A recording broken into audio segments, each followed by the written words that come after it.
বন্ধুরা, ভারত মিসাইল টেকনোলজিতে সারা পৃথিবীতে একটি অন্যতম শক্তিধর দেশ।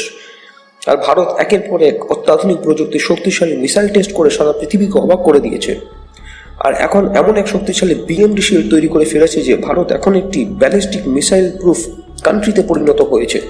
আর এটি আমি বলছি না, এটি বলছে বিদেশি মিডিয়া। আর এই বিএমডি শিল্ডের সফল পরীক্ষা আমাদেরকে শত্রুপক্ষের তরফ থেকে ছোড়া সব ধরনের ব্যালিস্টিক মিসাইল, এমনকি পরমাণু হামলাকারী ব্যালিস্টিক মিসাইলও যদি হয় তাহলেও সেই হামলা থেকে সুরক্ষা দেবে। আর আপনারা যেমনটি স্ক্রিনে দেখতে পাচ্ছেন, ভারত বিএমডি শিল্ডের সেকেন্ড ফেজের সফল পরীক্ষা সম্পন্ন করেছে। আর এই টেস্টে দুটি ইন্টারসেপ্টর মিসাইলের পরীক্ষা করা হয়েছে। প্রথমটির নাম হলো অ্যাড-1 এবং দ্বিতীয়টির নাম হলো অ্যাড-2। এই মিসাইলগুলি শত্রুপক্ষের তরফ থেকে আসা মিসাইল, ড্রোন এবং ফাইটার জেটকে শুধু যে আকাশে ধ্বংস করে ফেলবে তা নয়, এই মিসাইলগুলি যে কোনো ধরনের এরিয়াল থ্রেটকে ভারতের আকাশসীমা থেকে অনেক দূরে ধ্বংস করে ফেলবে। আর এটি অত্যন্ত গুরুত্বপূর্ণ।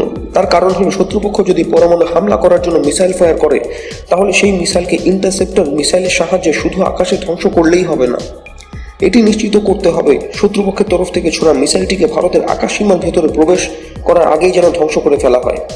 তা না হলে আমাদের আকাশসীমার ভেতরে প্রবেশ করার পর শত্রুপক্ষের পরমাণু মিসাইলটিকে ধ্বংস করা হলে এই পরমাণু বোমার ধ্বংসাবশেষ আমাদের দেশের ভেতরে পড়বে এবং এর সুদূর প্রসারী ক্ষতিকারক প্রভাব অর্থাৎ রেডিয়েশন কয়েক প্রজন্ম ধরে আমাদের দেশে ছেয়ে যাবে। ঠিক যেমনটি 1945 সালে জাপানে হিরোশিমা এবং নাগাসাকি শহরে পরমাণু বোমা বিস্ফোরণের ফলে এই দুটি শহর ধ্বংস তো হয়ে গেছিল, শুধু তাই নয়, এই দুটি শহরে পরমাণু বোমার রেডিয়েশনের ফলে কয়েক প্রজন্ম বরবাদ হয়ে গেছে। এইসব কারণে আমাদের বিএমডি শিল্ডের অ্যাড-1 মিসাইলটি বিশেষত্ব হলো এটি শত্রুপক্ষের তরফ থেকে মিসাইল ফায়ার করা হলে সেটি আমাদের আকাশসীমার ভেতরে প্রবেশ করার আগে অনেক দূরে ধ্বংস করে ফেলবে। ফলে শত্রুপক্ষের তরফ থেকে ছোড়া মিসাইলটি যদি নিউক্লিয়ার মিসাইলও হয়, তাহলে সেটি শত্রুপক্ষের আকাশসীমার ভেতরেই ধ্বংস হয়ে যাবে। ফলে এই মিসাইলের সুদূর প্রসারী ক্ষতিকারক প্রভাব আমাদের দেশে পড়বে না। আর অ্যাড-1 মিসাইলটির রেঞ্জ হলো 3000 কিলোমিটার, যা শত্রুপক্ষের থেকে ছোড়া পরমাণু মিসাইলকে আমাদের আকাশসীমা থেকে বহু দূরে ধ্বংস করার জন্য যথেষ্ট। অ্যাড-1 ছাড়াও অপর যে ইন্টারসেপ্টর মিসাইলটি টেস্ট করা হয়েছে সেটি আরও ডেঞ্জারাস, সেটি হলো অ্যাড-2। এই অ্যাড-2 মিসাইলটির রেঞ্জ হলো 5000 কিলোমিটার। আর এর থেকে খুব ভালোভাবে আন্দাজ করা যায় যে এই অ্যাড-2 মিসাইলটি পাকিস্তানের জন্য তৈরি করা হয়নি, এটি তৈরি করা হয়েছে চীনের জন্য।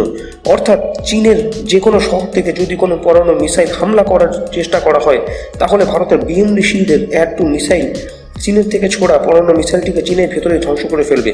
আর আইসিবিএম যে মিসাইলগুলি, সেগুলি ব্যালিস্টিক মিসাইলের চেয়ে অনেক বেশি খতরনাক হয়। কারণ আইসিবিএম মিসাইলগুলির রেঞ্জ 5000 থেকে 10,000 কিলোমিটার তো হয়ই।